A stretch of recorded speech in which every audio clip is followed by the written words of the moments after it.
Tuan dan Nyonya, kemarin ada sampai 6 pekerja di perkebunan kita yang meninggal. Takutnya wabah penyakit ini menyebar dengan cepat dan sebentar lagi akan ada lebih banyak orang yang mati lagi. Zaman dulu sungguh mengerikan. Belum pernah kita melihat wabah penyakit yang menakutkan seperti ini. Apakah tabib sudah datang? Apa yang mereka katakan? Tuan, tabib mengatakan ini adalah penyakit kuning. Bukan hanya di perkebunan kita saja, tapi sudah menyebar ke seluruh daerah Haiti. Sekarang obat-obatan langka. Mungkin nasib setiap orang hanya tergantung pada kehendak Tuhan saja. Tuan, lalu kita harus bagaimana?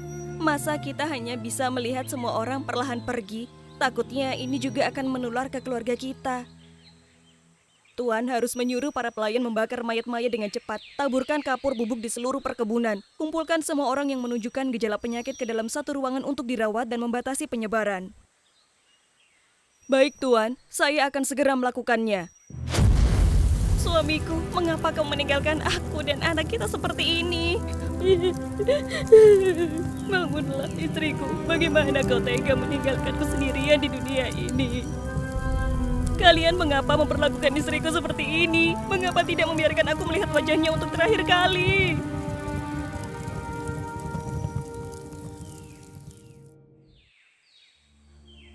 Sayang, mengapa kau masuk ke sini? Aku sudah bilang tidak ada yang boleh masuk ke sini denganku. Kau tak perlu khawatir, aku masih sangat sehat. Melihatmu sakit sendirian seperti ini membuatku tidak tenang. Lalu bagaimana dengan Annie? Bagaimana nasib putri kita? Jika kita terkena musibah, dia akan menjadi anak yatim piatu di dunia ini. Annie masih sementara tinggal bersama pengasuhnya. Aku sudah menempatkan dia di area terpisah di perkebunan. Tidak bisa begitu, sayang. Wabah ini begitu meluas. Bisa jadi sudah meresap ke dalam air tanah, ke udara. Kita memiliki sedikit harapan. Siapapun yang terkena penyakit kuning ini pasti mati. Sayang, jangan bicara hal buruk seperti itu. Bukankah itu juga yang kau takutkan? Kita harus menyuruh pengasuh membawa Annie ke pedesaan terpencil, juga kampung halamannya. Beri pengasuh sejumlah uang dan titipkan Annie untuk dirawat di masa depan. Aku mengerti maksudmu. Aku akan segera mengurusnya. Nona Mary, aku tidak tahu harus meminta tolong pada siapa lagi. Annie aku titipkan padamu, semoga kau membesarkan dia dengan baik. Tuan, saya akan membawa Annie pergi dari perkebunan untuk sementara waktu. Jika Tuan dan Nyonya sudah sehat, kirim seseorang ke desa untuk mencari kami, maka kami akan kembali. Kali ini mungkin tidak ada kesempatan untuk bertemu lagi. Seluruh perkebunan sudah terkena penyakit, belum ada yang lolos dari kematian. Tuan, tolong jangan berkata begitu. Annie, putri ayah, kau adalah harapan hidup ayah dan ibu. Kami bersalah tidak bisa berada di sampingmu sampai kau dewasa. Hiduplah dengan bahagia dan gembira ya sayang. Tidak mau, aku tidak mau pergi. Aku ingin tetap bersama ayah dan ibu. Nak, jangan menangis. Harus kuat supaya ayah dan ibu bisa tenang pergi. Tuan, tolong jangan berkata begitu. Kau cepat bawa Annie pergi. Semakin cepat, semakin baik. Tidak, lepaskan aku. Aku ingin tetap bersama ayah dan ibu. Nak, ayo pergi dengan pengasuh. Kita tidak bisa tinggal lebih lama lagi.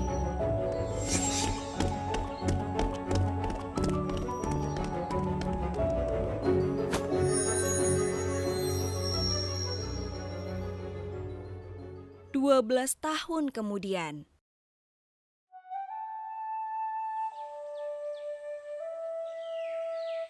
Wah, hari ini si sapi betina bekerja dengan baik sekali. Ember susu saya hampir penuh nih. Nanti saya akan memberimu banyak rumput yang enak ya.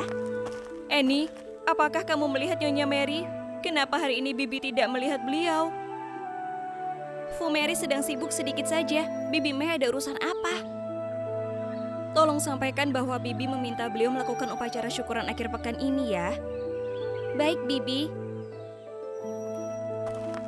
Tidak tahu lagi kemana Fu Mary pergi kali ini. Apa yang kamu lakukan? Kamu pikir kamu itu tinggi derajat sekali ya? Kamu hanyalah wanita yang tidak pernah ada pria yang melirik saja. Kamu tidak boleh menghina saya. Saya tidak akan pernah setuju menerima kamu. Baiklah, kalau tidak bisa mendapatkanmu secara terhormat, maka hari ini aku akan menjadikanmu wanita milikku. Berhenti! Astaga, ada apa ini? Apakah aku minum terlalu banyak sampai berkunang-kunang? Ah, sakit sekali. Lepaskan aku. Aku hampir tercekik sampai mati. Anak nakal, ini gara-gara kamu kan? Annie, hentikan sekarang. Kenapa kamu berani menggunakan sihir gelap tanpa izin dariku? Dia yang berniat melakukan hal bejat pada Fu. Aku hanya membela diri saja. Dia pantas dikutuk oleh kekuatan kegelapan selamanya. Astaga, anak ini. Kamu ingin seluruh desa memandang kita dengan mata benci dan sanksi begitu. Mereka benci penyihir dan akan menjauhi siapa saja yang bisa menggunakan sihir gelap. Biarkan mereka, aku tidak peduli. Aku tidak mau ada yang menyakiti Fu. Mari kita pergi dari sini. Nanti kalau dia sadar, mungkin dia akan berpikir dirinya mabuk dan lupa semua kejadian hari ini.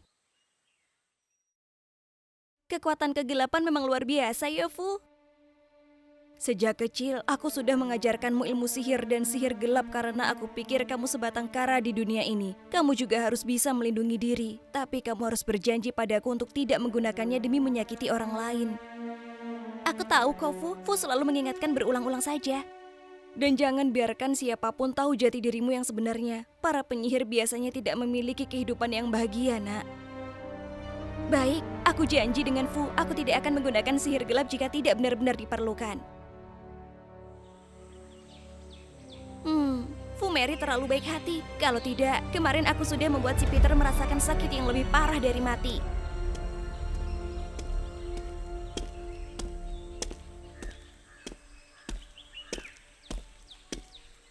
Maaf, Nona.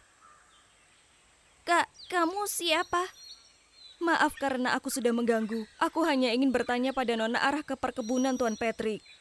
Kalau begitu kamu tinggal jalan lurus lalu belok kanan. Setelah itu lanjutkan sampai ke ujung jalan belok kiri. Memutar jalan melewati tepi kanal lalu lanjut jalan dan belok kanan lagi.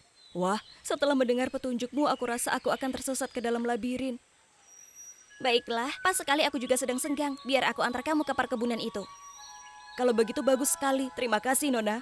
Aku bukan Nona, panggil namaku Annie. Tapi aku tidak menunjukkan jalan gratis padamu. Jadi apa yang kau inginkan dariku, Annie? Kau pasti datang dari jauh. Ceritakan padaku hal-hal menarik di perjalananmu. Sejak kecil aku tinggal di padang rumput ini. Tidak ada hal baru sama sekali. Oh, tentu saja. Namaku John. Senang sekali mengenalmu, Annie.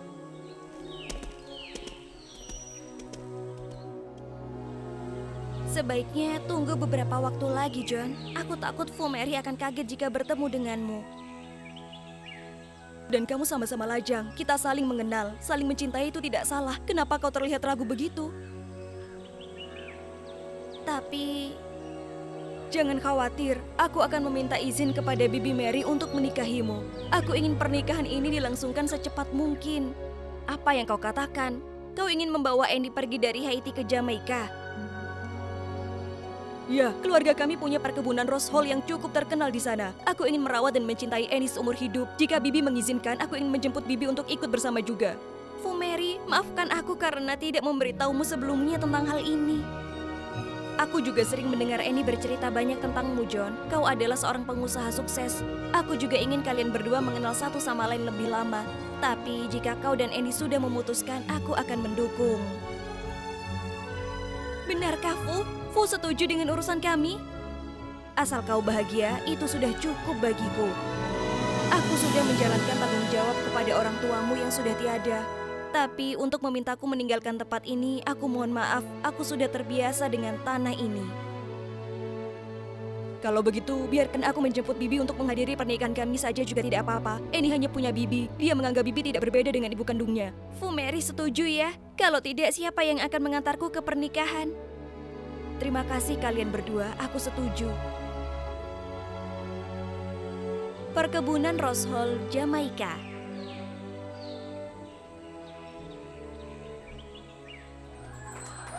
Mereka benar-benar pasangan serasi. Dia sudah menjadi nyonya masa depan dari perkebunan terbesar di Jamaika ini. Benar sekali, ku dengar Annie juga berasal dari keluarga terpandang. Sekarang dia mengambil alih tanah sebesar ini memang benar-benar beruntung. Selamat bahagia untuk pengantin baru. Kenapa sampai sekarang John belum pulang ya? John, sudah larut malam begini, kenapa kamu belum tidur? Untuk apa menungguku?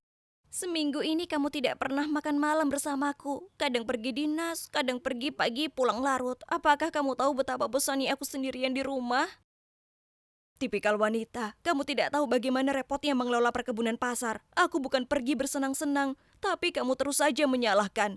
Kalau kamu terlalu senggang, kamu bisa belanja atau pergi bersama teman, tidak ada yang melarangmu. Apakah kamu mengerti aku ingin punya anak? Kalau kamu terus dingin dan acuh seperti ini, untuk apa kamu menikahiku? Aku lelah, jangan banyak bicara lagi. Aku masuk kamar sekarang. Akhiri saja, akhiri semuanya. Kamu sedang melakukan apa itu? Apakah kamu masih menganggap aku ini suamimu? Jadi kamu masih menganggap aku ini istrimu? Atau kamu menikahiku hanya untuk mengurus perkebunan untukmu, sementara kamu bebas bersenang-senang dengan selingkuhanmu di tempat lain? Hati-hati dengan ucapanmu, kalau tidak aku akan bertindak tegas padamu.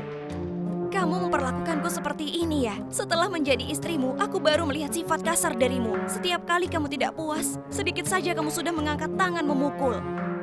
Jika sudah tahu begitu, maka diam dan keluar dari sini sekarang juga. Nona, apakah Nona tidak apa-apa? Mark, kamu sudah lama bekerja di sini. Bisa beritahu aku sebenarnya John itu orang seperti apa? Dia orang yang sangat kasar, benar kan? Wajah ramahnya hanya topeng. Setiap kali tidak puas, dia seolah tidak bisa mengendalikan emosinya. Aku hanyalah orang kerja, tidak bisa ikut campur urusan Tuan dan Nona. Tapi kapanpun Nona butuh bantuanku, silahkan panggil aku. Mark, terima kasih. Nona ingin minum segelas anggur. Anggur kali ini baru dipetik, manis sekali. Aku tuangkan untuk Nona, coba ya. Ide yang bagus, Mark. Ayo kita pergi.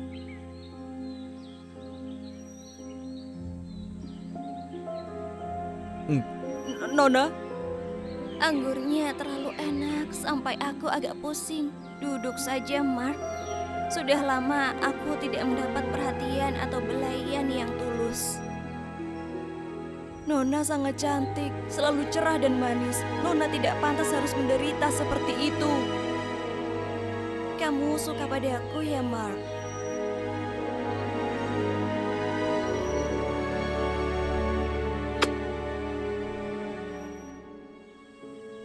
Mark, semua orang kemana?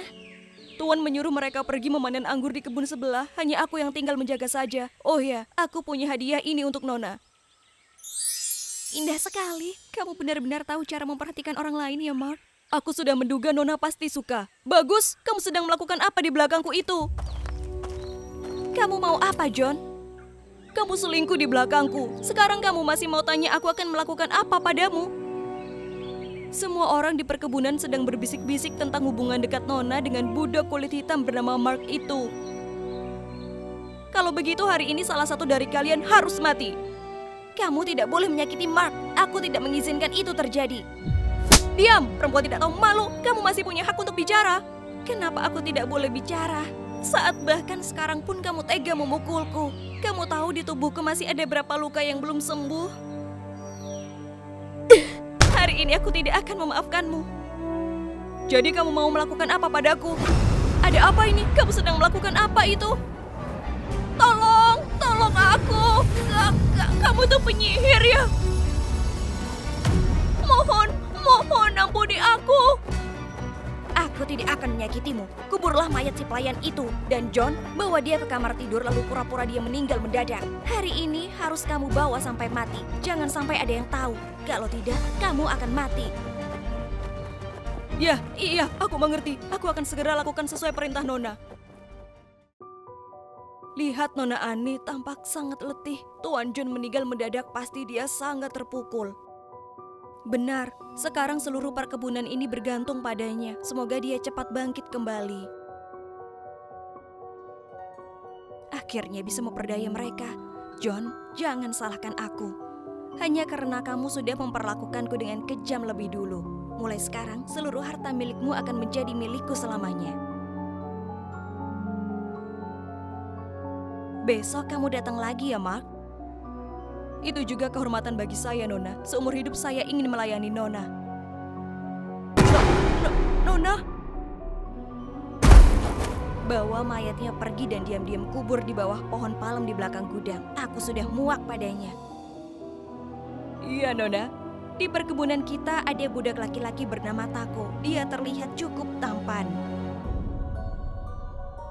Begitu ya? Besok suruh dia datang ke kamarku. Iya, Nona.